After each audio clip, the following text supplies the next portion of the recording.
Welcome to Feature Friday once again, where we explore the cool functions of our Roof Wizard software. Today I want to explore a capability under the headings of flashings, where we are able to specify a custom profile trim, something that's made especially for my project based on specifications that I supply.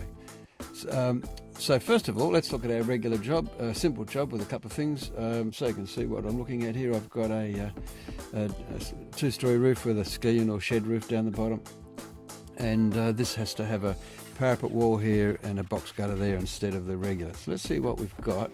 Right now, if we do check show line type, so I've got a fascia and gutter there and a regular gable flashing there, and that's not what I want. So what do we do first of all? Well, let's change that line, delete all those for a minute, change that to a box gutter, and you'll see the line style changes straight away so I can see what we've got. And that's it for that. Now I'm going to put a parapet cap in and put a parapet on that line. And now I've got a parapet there, and the line styles have changed, and when I show the line type, it says I've got a parapet. That's good, that's what I want. I've got a box gutter, I've got a sidewall flashing and an end wall there. So, issue is though, I need an extra line there to put another type of trim on there. So what you can do is go to construct roof, CAD line copy, and grab that line and stick it out here somewhere where I'm able to show everybody that I've actually thought about it. And let's go back here and put our line tags on it. So there was box gutter and parapet, but I don't want that to be a parapet. I want that to be something different. So I change the line style to delete all those for a minute, and I'm going to put there a sidewall extra special. So that's going to be a special sidewall trim, not the same as the sidewall trim over there. And I've got a different line style. If I show the lines, it says I'm a Sidewall XT, which is what I want, and a parapet cap there and a box gutter there. So now that I've got the line styles correctly defined, the next step is to put the appropriate trim on it. So we get out of that menu, we go to cover and flashings, and you'll see now I've got down here a parapet as a line, because that wasn't on my job before, and now it is. And I've got a Sidewall XT, which is the other bit of trim I need there in my box cutter. So I can load up a standard set, which I might use on a regular basis. And however, I need a box gutter, parapet and a sidewall. So they're fabricated, made in a roll forming machine, straight out of our supplier. But this one's going to be made in a shop. So I go to custom flashing, and the specification for this will require the special type of flat stock, whatever the flat stock's going to be. In this case, I'm going to use a zinc loom. And now I need to select the profile. Now these are previously defined, so you need to read up on how to define your custom profile trims.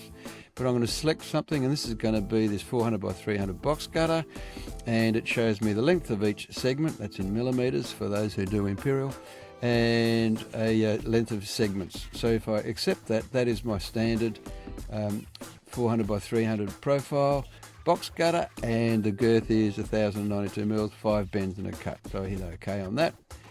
So that's that one done. So that's specified my box gutter, and the flat stock will determine how many lengths I need.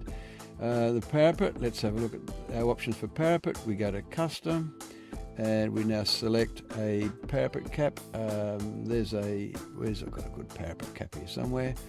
There we go, that's the David profile parapet cap, the one I defined especially for David this job. Again, the length of each segment and the angle of bend for each segment, and we hit accept. That's now a standard profile, and the stretch out is 439 millimeters, 5 bends and a cut. But what if I needed it to be a little bit wider at the top? So that'll be ABC, segment C. I want segment C to be 120 mil.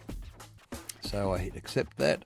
So that's increasing the length of that bit there. Accept that.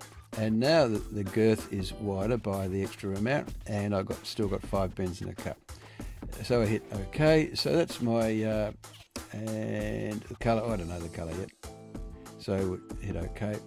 And the sidewall, well, similar process. So double click that, go to custom, and select from my list of customs. So this will be this special apron flashing.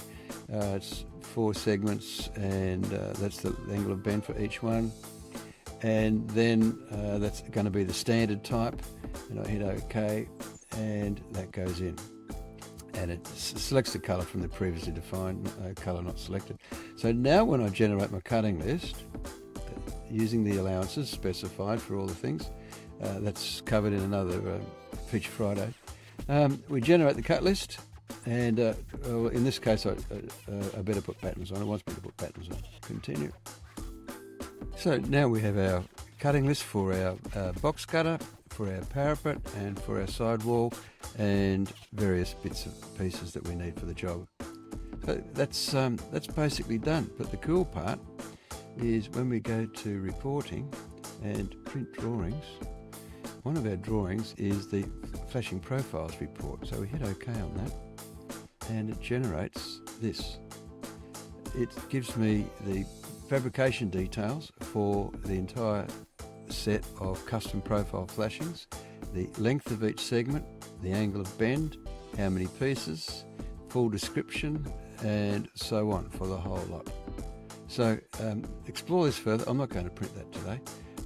Explore this further and read the help files to learn about how to set up the custom profiles to start with, but it's very straightforward once you've had a bit of practice. But the key bit is that now I'm telling my guys exactly what I want and how it's to be made. That's it for Feature Friday for this week, and I look forward to chatting to you again real soon. Bye for now.